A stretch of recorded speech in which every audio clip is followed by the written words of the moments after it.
ऐसा समझे और हेवन ఉన్నది శిశువు కుమారుడు ఆశ్రకతో ఆలోచనలతో దేవుడు తండ్రి సమాధానం పెట్టి యెషయా ఏ సంవత్సరం బిరుదు చెప్పలేదు ప్రభు పుట్టక ముందు 749 సంవత్సరాల ముందు ఆయన ప్రవచించారు. ఈ విషయాలు యెషయాకు ఎలా తెలిసినది? దైవాత్మ వల్ల తెలిసినది. ఈ ప్రవచనము ఎప్పుడు నెరవేరినది?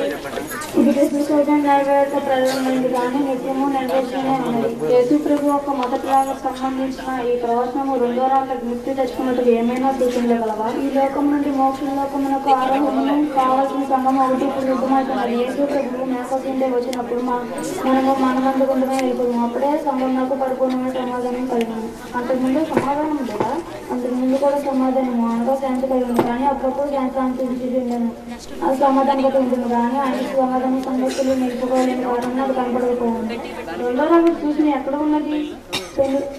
రాజు అధిపతిగా ఉంటూనే ఉన్నది. సమాధానపతి అనే మాట దగ్గర రాజు అని లేదు కానీ అధిపతి ఉన్నది కనుక యువరాజు అనే మాటను అర్థం చేసుకుంటే వీలు కలదు.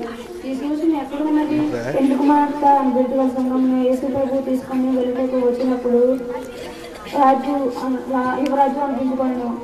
పర్లోకంలో సంగతులకు పెళ్లి కనుక ఆయన భూలోకంలోకి ఆ ఉదయసంగంతో వచ్చినప్పుడు 1000 ఏళ్ళు పరిపాలన చేయనప్పుడు రాజు అనిపించగలదు కనుక సమాధానపతి అన్న మాటలో రెండవ రాజు సూచన కలదు.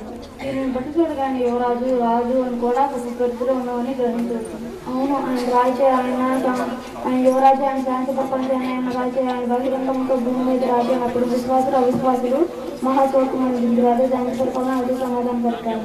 మనందరం ఇప్పుడు జీవన పట్లం పాడుతున్నాం.